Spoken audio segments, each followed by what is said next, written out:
Hey pals, Palomore here, and in today's video I'm going to go over some stuff with 9.1, but before I jump into the video, I want to actually share this life hack. I thought this was insanely cool, and I didn't really believe it until I tried it myself, but yeah, I'll go ahead and show you guys. All you need is actually a towel, so these are commonly used when you shower or do things like that. I don't usually do that, but I do have one laying around, and then also just any type of paper. I ripped out a piece from some little some little notebook here, and basically all you have to do is take the paper and the towel and yeah, yep, there it is.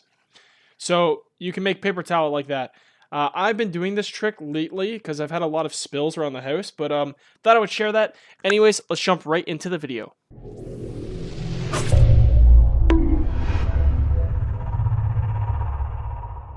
Okay guys, so in the video today, I'm basically going to be going over questions that I get asked about on my live stream about 9.1 all the time. I'm going to kind of do a really brief video covering mainly the covenants and the rogue specs in 9.1 in terms of PvP. So I'm here on the PTR right now. Like I said, I'm not really going to go into depth for anything. I'm going to keep this very brief, but yeah, let's jump into it. The first thing to know is if you're playing Subtlety, almost every Covenant is good except for Necrolord. I would really not recommend playing Necrolord if you're going to play sub. It feels like the one Covenant that's really lacking kind of burst tools, and it's a little too turtley kind of defensive. I really didn't enjoy my experience playing it. I know some people did, but I would probably stick with either Venthyr or maybe even Kyrian, which is something I'm going to get into. If you're playing Assassination, you're going to thrive with Necrolord. It really kind of fits with the playstyle. It's a very dampener, defensive, tanky, higher DPS, lower burst kind of setup, so it really synergizes well with that. And if you're playing Outlaw, you probably should respec. On a serious note though, I'm not too sure about Outlaw. There are a couple buffs to it. It might actually work well with Necrolord or Venthyr, but like I said, I'm really not too sure. I'm not the guy to go to for Outlaw. Maybe refer to my boy Sekle. So I guess the first Covenant I'm actually going to talk about is Kyrian, because as you guys might know by the video's title and thumbnail, I am actually back Kyrian on my main. Yes, I have played every single Covenant to the max renown that was available, and it has not been fun, but I have a lot of reasons why. So number one, I'll go ahead and show you right here, is actually the new legendary. So for each Covenant in 9.1, they're basically getting a new legendary with different effects. I talked about these in my last 9.1 video. I looked at them really quickly. But this is one that I wanted to kind of revisit and actually test on the PTR, so I just made it here. And basically from reading this, what it looks like is this legendary makes it so when you use Echoing Reprimand, it will actually anima charge all of your combo points. It says it only does 4, so 4 out of 5. You would think there's still a chance not to have it, but the thing is, it cannot anima charge the first point ever. So I think what this means is it guarantees after you use Echoing Reprimand, your next Rupture or Eviscerate will be a 7-point finisher. And to me, just the sound of that, knowing that Echoing Reprimand's a 45-second cooldown, sounds like a very reliable burst tool, stacked with the fact that Pelagos at the top here gives us a mastery buff when we use it. And as you know, mastery directly benefits finisher damage. It just sounds like a nice, efficient burst legendary. So I'm going to go ahead and actually test this and use it and kind of show you guys. But like I said, I've already plunged in. My main is locked in back as Kyrian, so I will be the one to take the fall if this is not that great, but I really do think it's going to be good. There's a couple other reasons I'm going to jump into in a second, but let me switch the scenery. Okay, so now I'm actually over in the Kyrian zone. I kind of just want to find a mob to actually use this on because I've never used it yet. So I'll go ahead and grab this thing here. So when I use Echoing Reprimand, it should actually highlight all of my combo points as anima. So I press it, and yeah, it looks like all 4 of them are. So if I do an Eviscerate, it should count and consume. Oh my gosh, wait, this is actually way stronger than I realized. Oh, wait a second. So not only does this anima charge all your points, but it only consumes the point that you use. It will actually leave all of the other ones still active. Wait, this is actually... Okay, before I made this video, obviously I hadn't tested this legendary yet. It just sounded really good. My plan was to do a live stream and a video where I talk about it. But this is actually looking way stronger than I thought. So you're actually being left with 4 full anima charge points, meaning all of your eviscerates that land on these points are going to be 7-point finishers. This sounds really, really exciting because as you can see, it's already back off cooldown, and the buff lasts until it's off cooldown again. So this means very good things.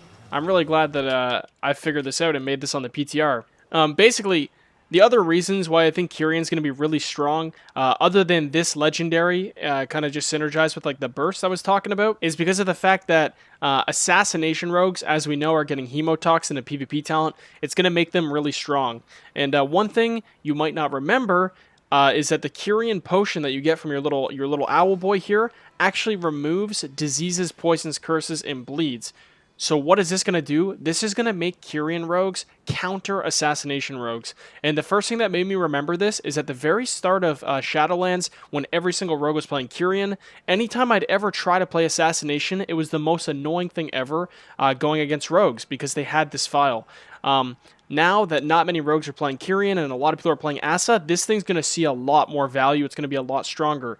The other thing to note is Cloaked in Shadows, the conduit that lets rogues stay in stealth forever. This is nerfed in 9.1. This will only last for 4 seconds now, meaning if you have dots on you that last longer than 4 seconds and you vanish or something and you need to stay in stealth, this file will actually keep you healed up and it will clear all of your dots so you won't break out of stealth. This was why initially the Kyrian potion was so strong until people started figuring out about Cloaked in Shadows and things like that. So that was part of the transition over to Night Fae. But now that Cloaked in Shadows is getting nerfed, this becomes so much more powerful as a tool. Not even to get into all the new soulbinds and stuff like that. I'm not going to talk about any of this in this video. I'll be doing this on my live stream tonight. But there are things in here, for example, that make this give damage reduction as well and make it more tanky. Kyrian is just looking really good for Sub Rogue. And now that I know the Legendary does more than I thought, that's actually extremely exciting. I think Kyrian Sub Rogue is looking really good. A quick little disclaimer though, I don't want to have people saying, you know, well, what about this, what about that? I do think, all in all, Venthyr is probably the biggest burst damage covenant for a Sub Rogue. The thing is, the Venthyr cooldown is a very long cooldown. I believe it's 1.5 minutes. Echoing Reprimand is half of that.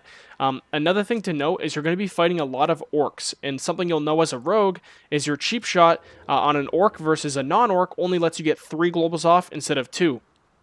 The thing is, if you're playing around a cheap shot into an Echoing Reprimand, you have enough time to basically use a stun, a builder, a finisher, into a restun. Whereas if you're playing Venthyr, Flagellation doesn't generate any combo points, and it leaves you in a very clunky rotation, especially into orcs when you don't even have time to build combo points. You know, your rotation would look like a cheap shot into a Flagellation, into maybe a Shadow Strike, but then you need to restun twice in a row. You can't even get a finisher off during the stuns. These are things that I've really overthought and like put a lot of I guess just thinking into. So this is another reason why I think Kyrian will be strong. Anyways, like I said before I came over here, all the other covenants would probably be decent. I think Night Fae is honestly still a pretty viable pick. Like I said, I haven't really dove into all the new conduits and all these things for any of the covenants, anything past 40. This is something that I'll be doing, so if I find anything crazy, I will update you guys with another video. But anyways, I'm very excited for 9.1. As you know, it's coming out in, I believe, 11 days now, which is super exciting. I'm going to keep this video short and sweet. I just wanted to talk to you guys about why I'm going to go back Kyrian on my main. I've kind of done this secretly. I haven't really talked about it a lot. I've been thinking about it, talking to Calvish about it. But I thought, you know what? I will make a video now. 9.1's announced. It's around the corner. Kyrian's looking really good again. I think Venthyr is still fine, and I think even Night Fae is still fine, but there's definitely a lot more flexibility in terms of picking. Thank you so much for watching my video, guys. If you have any questions, leave it in the comment below, or come check if I'm live. I stream almost every single day at twitch.tv/Palomore. I appreciate you all very much, and also, please subscribe.